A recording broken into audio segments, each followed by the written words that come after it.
Dear students, today I am teaching you The Night Train at Devli. This is written by Ruskin Bond.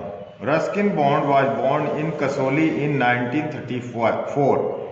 Ruskin Bond was born in Kasoli. Kasoli is in Himachal Pradesh, and that is a hill station in Himachal Pradesh, and he was born in 1934.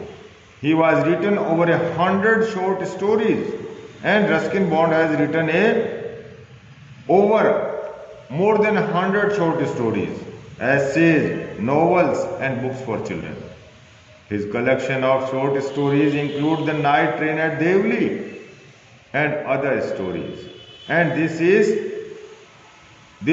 a short story, The Night Train at Devli and other stories. वहाँ से इस story को लिया गया है. The time stops at Shamli.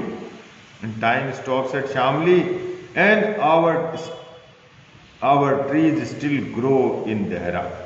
ये सब इनकी स्टोरीज के नाम हैं, कंपेंडियम के एक कंपाइल की हुई हैं बुक्स हैं उन स्टोरीज की, उनके नाम हैं.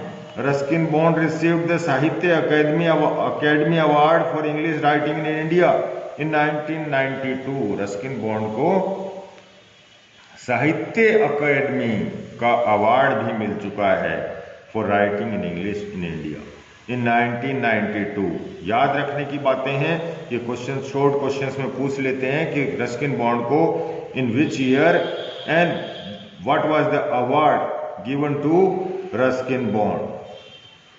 साहित्य Akademi award was given to him in 1992. For Bond, life is not about dramatic and momentous incidents.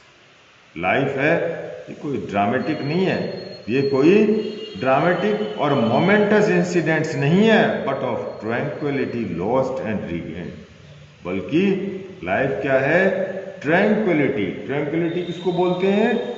Tranquillity होता है कि ख्यालात और ख्यालातों में खो जाने को और उसके बाद में उन ख्यालातों से वापस आना. ऑफ लव, प्रेम है, जीवन प्रेम है, रोमांस है और नेचर है.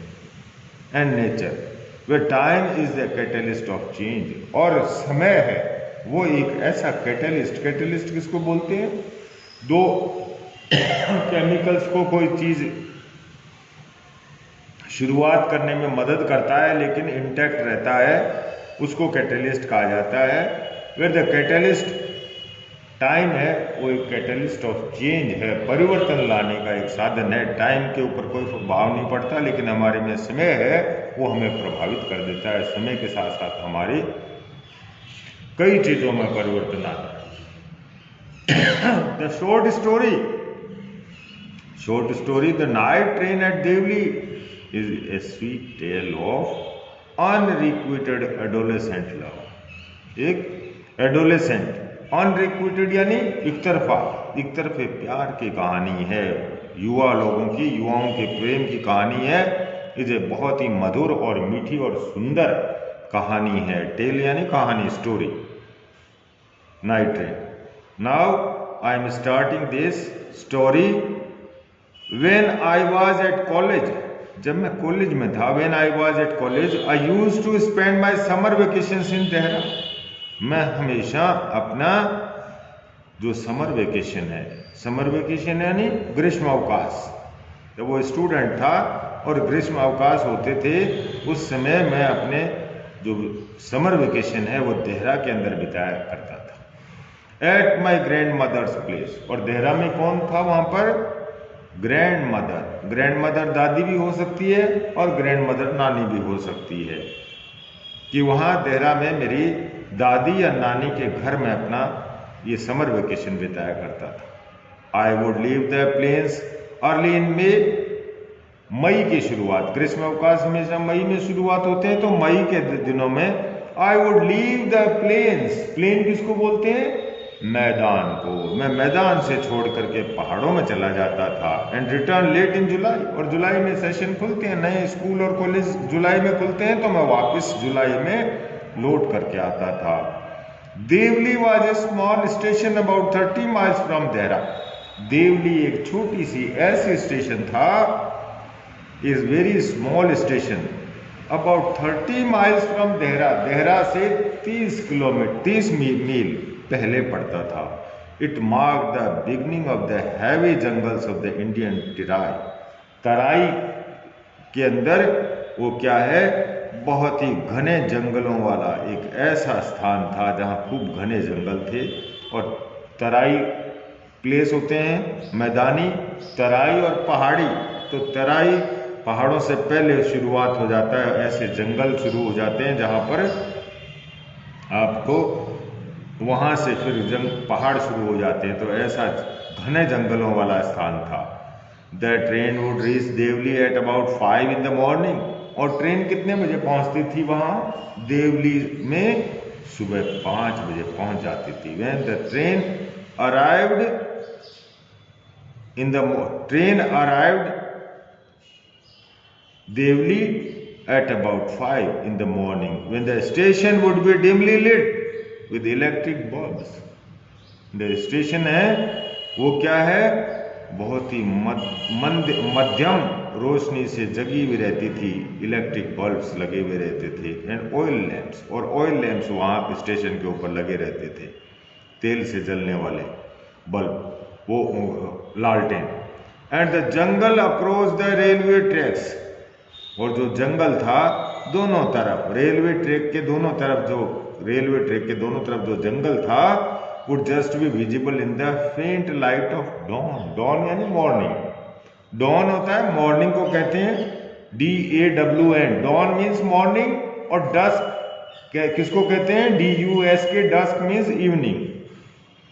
And railway tracks would just be visible in the faint light of dawn। dawn morning की, सुबह सुबह की जो मध्यम रोशनी है, उस रोशनी के अंदर जंगल दिखाई देता था। देवली हैड ओनली, ये इस डिस्क्रिप्शन है, किस चीज का डिस्क्रिप्शन है? देवली स्टेशन का डिस्क्रिप्शन है। और ये कई बार क्वेश्चंस पूछ ली जाते हैं कि describe Deoli station in the train, night train at Deoli. तो ये तुम्हें अच्छी तरह से इस पैरा को अच्छी तरह से देखना है, समझना है कि डिस्क्रिप्शन क्या है, देवली स्टेशन किस तरह का था। आपकी कल्पनाओं में जैसे जैसे रस्किन बॉन्ड ने इस तरह से इसको डिस्क्राइब किया है कि आप खुद कल्पना कर सकते हो कि ये कैसा स्टेशन रहा होगा, कि चारों तरफ से जंगल से घिरा हुआ, बल्ब की और लालटेन की रोशनियां वहाँ मध्यम रोशनी में दिखाई देती थी, चारों तरफ जंगल थे। और सुबह 5 बजे स्टेशन कैसा लगता था। देवली हैड ओनली 1 प्लेटफॉर्म, एक ही प्लेटफॉर्म था। और an office for the station master, और आपने देखा होगा हर स्टेशन के ऊपर एक स्टेशन मास्टर का दफ्तर भी होता है। तो an office for the station master and A waiting, और एक रिटायरिंग रूम या वेटिंग रूम भी होता है जहाँ वो पैसेंजर्स हैं, वो कई बार क्या ट्रेन चेंज करने के लिए या वहाँ बैठ करके इंतजार करने के लिए वेटिंग रूम हुआ करता है स्टेशन के ऊपर। There was a waiting room. The platform boasted of a tea stall, वहाँ स्टेशन के ऊपर एक चाय की दुकान हुआ करती थी। ए फ्रूट वेंडर, और एक फ्रूट बेचने वाला, एक ठेली वाला भी, जो आपने देखा होगा, ये फ्रूट वेंडर्स होते हैं जो ठेली के ऊपर जो सामान है वेंडर्स लिए घूमते हैं, फ्रूट्स वगैरह बेचने वाले। And a few stray dogs, और कुछ आपने देखा होगा जब वीरान और सुनसान कोई जगह होती है वहाँ कुत्ते भी घूमते रहते हैं, स्ट्रे डॉग्स, भटकने वाले। स्ट्रे मीन्स भटकने वाले जो डॉग्स थे। नॉट मच एल्स, और उसके अलावा वहाँ पर कुछ भी दिखाई नहीं देता था। Because the train stop there for only 10 minutes, और वहाँ पर जो ट्रेन है वो कितनी देर रुकती थी?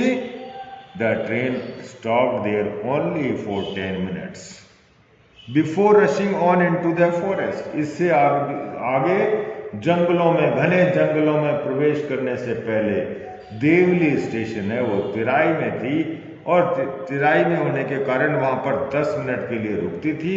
उसके बाद में तो घने जंगल शुरू हो जाते थे देहरा के लिए जब आगे बढ़ती थी। Why it stopped at Deoli, this train, why it stopped at Deoli, I don't know the reason of stoppage, the reason of stoppage at Devli, I don't know, the writer doesn't know. Nothing ever happened there, nothing ever happened, means whenever he came to Devli, then he has never seen anything there, nothing ever happened there, nobody got off the train, कोई भी एक भी व्यक्ति उस station पर कोई ना तो कोई उतरता था and nobody got in and no passenger boarded in the train और ना ही कोई उतरता था। Nobody got off and nobody got in, उतरना या चढ़ना। There were never coolies on the platform, कोई वहां ना कोई कुली था ना कोई सामान उठाने वाले कोई कुली भी नहीं थे उस स्टेशन के ऊपर। But the train would halt there a full 10 minutes, लेकिन फिर भी ट्रेन वहां 10 मिनट के लिए रुकती थी। The end then a bell would sound, और उसके बाद में आपने देखा होगा स्टेशन के ऊपर एक बेल बजती है। The guard would blow his whistle, और आपने ये भी देखा होगा जब भी ट्रेन की यात्रा करते हैं तब देखा होगा कि गार्ड है वो अपने जो स्टॉपेज है निर्धारित स्टॉपेज से खत्म हो जाता है तो गार्ड है वो विसल बजाता है। And presently Deoli would be left behind, और उसके बाद में देवली पीछे छूट जाती थी एंड फॉरगॉटन, और उसके बाद में देवली को हम भुला देते थे। Thank you for today. Now in the next period I will pick up next paragraph.